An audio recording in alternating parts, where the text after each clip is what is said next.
Bem-vindos! Hoje, nós vamos direto ao ponto em mais uma análise técnica, destrinchando o Guia Técnico Protegon. O foco agora é o roteiro PGV 009, que trata especificamente dos diagnósticos de maturidade, tanto situacional quanto por setores. Para dar largada nessa avaliação de forma estruturada, precisamos adotar uma premissa fundamental que está descrita logo na abertura do documento. Lendo literalmente a fonte, o texto diz o seguinte: Programa de privacidade sem medição periódica é declaração de intenção. Pois é, ficar apenas nas intenções é de fato um erro crasso em governança corporativa. Mas vamos entender exatamente o porquê disso. Aprofundando essa premissa essencial, o material é absolutamente cirúrgico sobre a falta de métricas. O guia aponta que, sem linha de base, a organização não consegue afirmar se evoluiu ou se retrocedeu ao longo do tempo.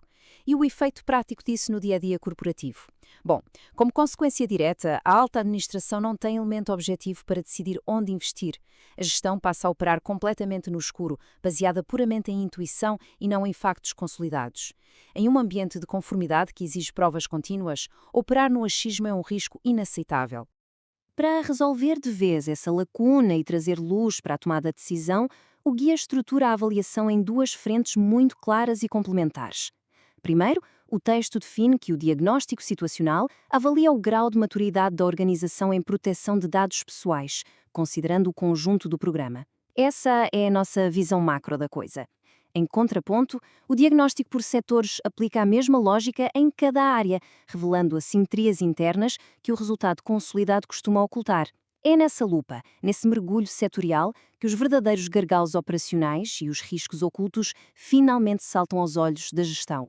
Agora, não podemos esquecer que toda essa estruturação em dois níveis não é só uma recomendação bonita de governança, é uma exigência legal pura e dura, e a fonte estabelece isso de forma muito precisa.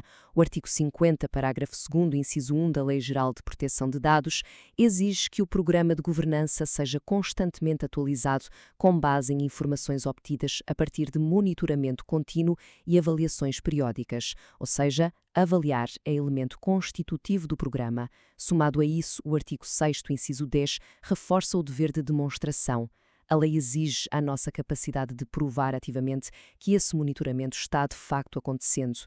Mas qual é o risco real que essa metodologia toda busca mitigar na prática das corporações? O guia crava o seguinte: o risco endereçado é a distorção de percepção. E o que isso significa? Significa que, sem o diagnóstico por setor, a organização tende a investir onde há maior articulação política interna e não onde há maior exposição. Isso acontece direto nas empresas. Os recursos acabam sendo drenados por aqueles departamentos que têm mais influência ou que gritam mais alto por orçamento. A metodologia do Protegon corrige essa rota perigosa, substituindo a pressão política por dados frios e cirúrgicos de exposição ao risco. E na prática da operação, como essa engrenagem funciona? O modelo é estruturado em um fluxo de entradas e saídas de informação. Na fase de captação, entram as respostas aos questionários aplicados, com evidências quando exigidas pelo protocolo de auditoria. Após o processamento, na fase de saída, saem resultados de maturidade datados, comparáveis entre ciclos, que alimentam o painel de diagnósticos e sustentam o plano de ação. A grande premissa aqui é que a comparabilidade entre ciclos é o que transforma o diagnóstico em um instrumento de gestão real. Uma fotografia pontual é completamente inútil se não tivermos o filme completo do desenvolvimento, concordam? Para que esse funil de avaliação rode perfeitamente de ciclo em ciclo, o guia técnico estabelece alguns pré-requisitos inegociáveis. O famoso dever de casa. Antes de tudo, é necessário parametrizar as tabelas de questionários e avaliações. Além disso, é preciso definir os responsáveis por área, garantindo que o fluxo tenha agentes específicos sendo cobrados pelos prazos.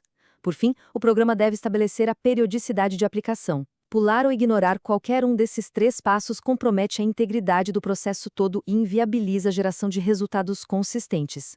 E, para fechar a base conceitual deste módulo, a regra de ouro do documento não deixa margem para meias palavras. O texto é taxativo. Diagnóstico aplicado uma única vez não cumpre a função de monitoramento contínuo. Monitoramento exige constância, repetição programada e revisão sistemática. Na nossa próxima etapa por este roteiro, a pauta será a avaliação dos terceiros contratados pela organização, fechando de vez esse ciclo de visibilidade. Mas, até lá, fica a reflexão técnica deixada por hoje. Um programa de privacidade está verdadeiramente amparado por métricas reais e comparáveis ou corre o sério risco de continuar sendo apenas uma bela, porém ineficiente, declaração de intenções?